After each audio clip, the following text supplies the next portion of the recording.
Good morning, friends. I thought I would come in here and do a get ready with me and just a little talk. So I wanted to come in and talk a little bit about feedback, criticism, and judgment. This is Neutrogena, base for oily skin clearing. So I wanted to come in and just talk about what it means to give feedback and what it means to give criticism, and my life being in the public for the past 22 years. So I definitely consider myself someone who had a few moments of being a big fish in a little pond, if you will. And I'll tell you about that real quick to give some reference to it. So I've been a yoga teacher and I kind of rose up through the ranks for 22 years. I owned a school for 10 years here in Arkansas, and I was one of the I wouldn't say first, there were only two at the time. But I was near the beginning. The first yoga schools opened around 99 in Arkansas. And then I opened in 2008, and I was one of about two or three at that time, depending on who was active. And now there are so many, I can't even count. But I had my school for 10 years. I ended up writing a book and then another one. I went to a conference and I was also one of the first 1,000 registered yoga teachers in the United States. So I ended up writing a book with a publisher. I ended up publishing a book on Amazon myself, and then I ended up going to a conference, and I was in a documentary. I got chosen to be in a documentary at that conference. Also had put on retreats for years, and I ended up working for one of the top lifestyle medicine companies in the United States for a very famous doctor. And so I've also been in the Simple Living community as a facilitator and volunteer, organizing events for up to 10,000 people, all voluntarily. And so in all of those things, activities, there is some feedback that is requested or not requested yet given.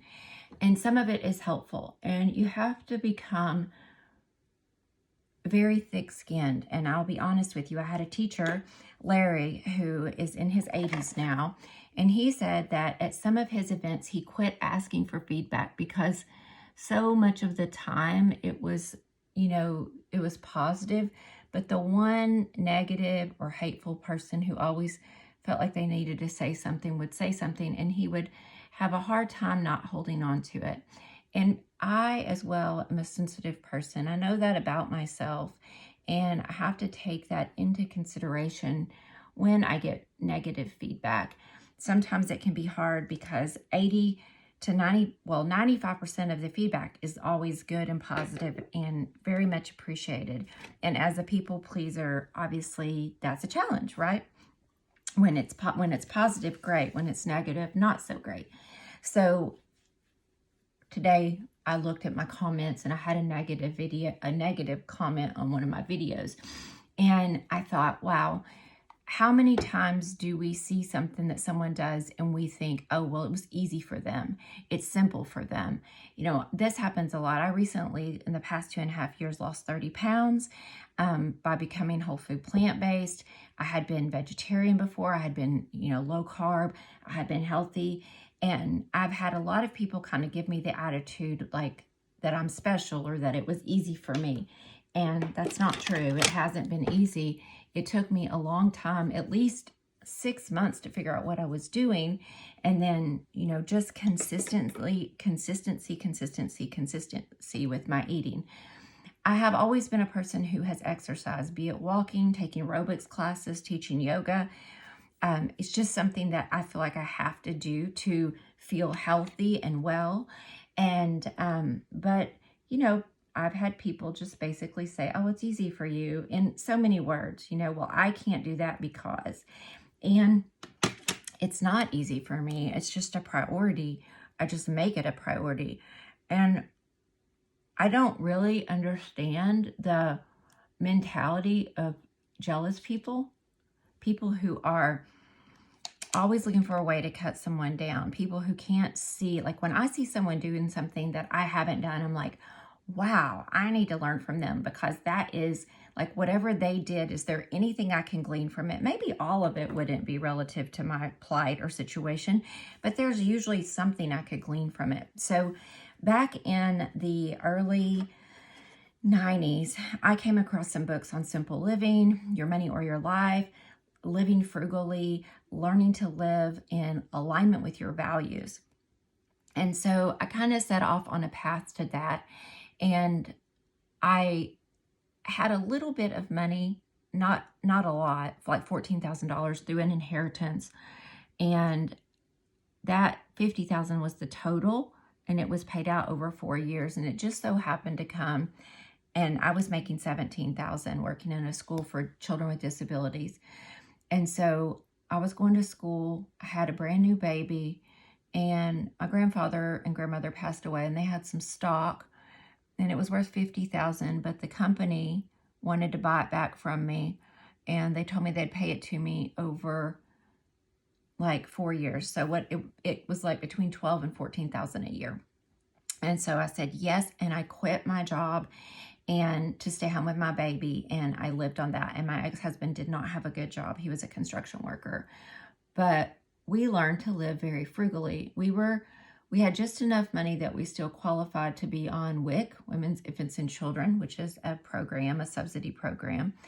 And we were going to college, raising kids, and we were on the average making between $17,000 and $23,000 a year. So fast forward, I married someone who had some issues that caused us to never have much money. And we really always had trouble getting ahead. We lived paycheck to paycheck, no matter what we did. And I was codependent, and I won't go into that. But just enough to say that through that, I got divorced. I ended up growing my little business, my yoga school business that I had just opened right before the divorce, and working my tail off about 28 days a month. Every time the kids would go to their dads, I would teach a teacher training or a workshop every other weekend. I did this for almost 7 years. Or I would, during the week while the kids were at school, I would teach day classes at a college that followed the same school schedule as my children. Now, mind you, my children were early tweens and teens when this happened. So if someone got sick or something, they could stay home by themselves. But I also worked at home doing things on the computer, creating curriculum, etc. Well, so my point is, I've worked my butt off. No one has given me anything in order to be where we are today. I remarried 5 years ago. We built a business up and went from basically being broke to being worth over $1 million.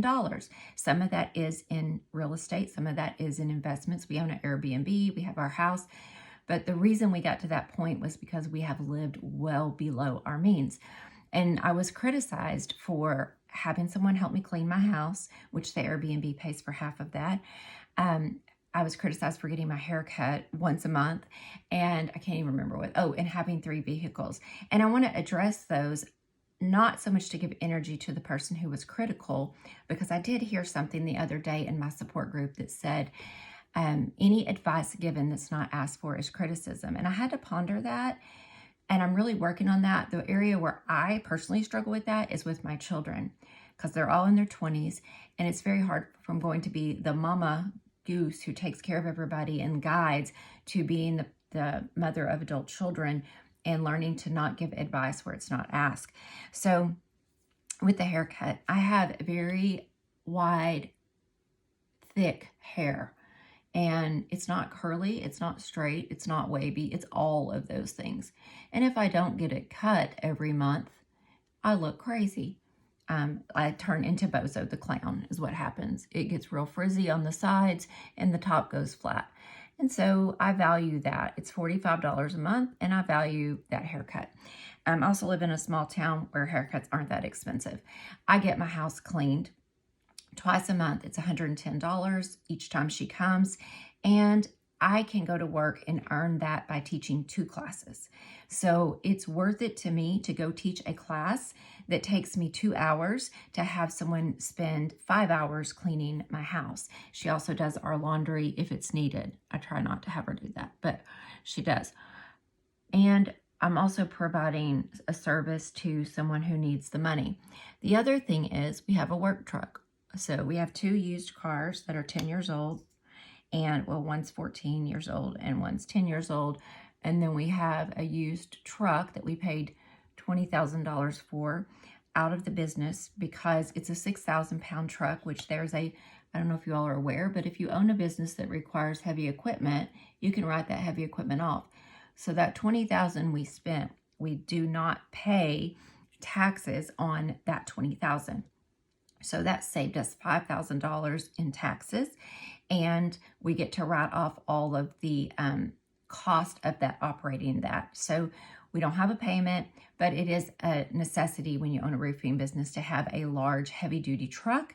And the reason we kept the old 2007 CRV is because it gets twice the gas mileage, and my husband drives it when he's not needing to be in the big truck. So it saves a lot of money on gas mileage, and the insurance on it is like $30 a month. So we consider it frugal, but we are aware of all of these things. The other issue, going back to having the house cleaner, is I have rheumatoid arthritis and I have long COVID. And so I have to pace myself. And what that means is I have to not overdo it. So I can choose to work or I can choose to clean my house, but I can't do both in the same day or I will be exhausted and not be able to get out of bed. It takes me a long time in the morning to get my joints warmed up to even get going, and I have to choose. So the things I choose to do are I cook all the meals from scratch. I keep the house maintained during the week. I do light cleaning. Occasionally I do heavy cleaning on the house because we have animals. I choose to care for my animals. I choose to help my son who is disabled. I clean his house once a week or every other week. I choose to go and check on my parents when they have medical needs, go to the hospital with them. So I am choosing one thing, but when we choose one thing, we are automatically choosing to give up something else. And so we have to evaluate that. So my point about trolls and criticism, unless someone is living your life and knows what you're going through, they have no business criticizing you because they don't know your situation. And while from the outside, I look at a lot of people and I see their situation and I may wonder in my head, why are they doing that? That doesn't make sense. I realize that I do not know everything they're dealing with. They may have mental health issues. They may have, some other issue going on that I do not understand. And while I myself, with certain friends or family members, may have gotten mad or lost my temper at times and said things, I always try to recognize that and do better.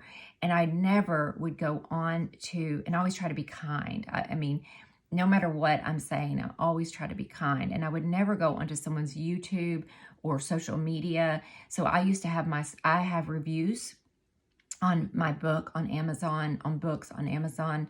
And my school used to be socially credentialed, meaning every student had to give a rating. My Airbnb, our business page for our roofing business.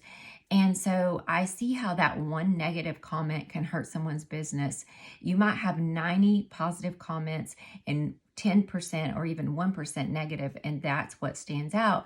And most people are wise enough to know that if they see one negative comment, it's probably just some grouch. I recently had someone make a few suggestions for my Airbnb, like you should have wind chimes. And I'm thinking, I just have started saying thank you for the feedback. I did have wind chimes. People complained because they were too loud. Then I had someone say I should have bird feeders. You have to maintain bird feeders. You know what happens when you have birds? You have bird poop everywhere. So, you may think something, but you're not the one in that person's shoes dealing with it. So if you wouldn't say something to someone's face, you probably shouldn't say it at all. And if people are trolling you or you're the one receiving the judgment, just remember that anytime you're putting yourself out there, there are going to be people who are jealous. There are going to be people who think, oh, you must have it easier because you've accomplished this. And envy runs deep. And while it may, you know, I don't know why people are so critical and negative. If it's not coming from a place of genuine help, then you just have to either shut it down. I chose to respond to that person this morning because sometimes I get in that space of deleting negative comments, especially if they're just hateful. Sometimes I get in the space of responding because I don't like a bully and I like to stand up to bullies, because I think that there are times where you have to shut people down, and other times I just ignore it altogether. So anyway, just a little bit of a conversation and some thoughts that I wanted to get off my head. I'm going to a yoga class. Sorry this has been so long. Got to get my hair dry. And thank you so much. Bye-bye.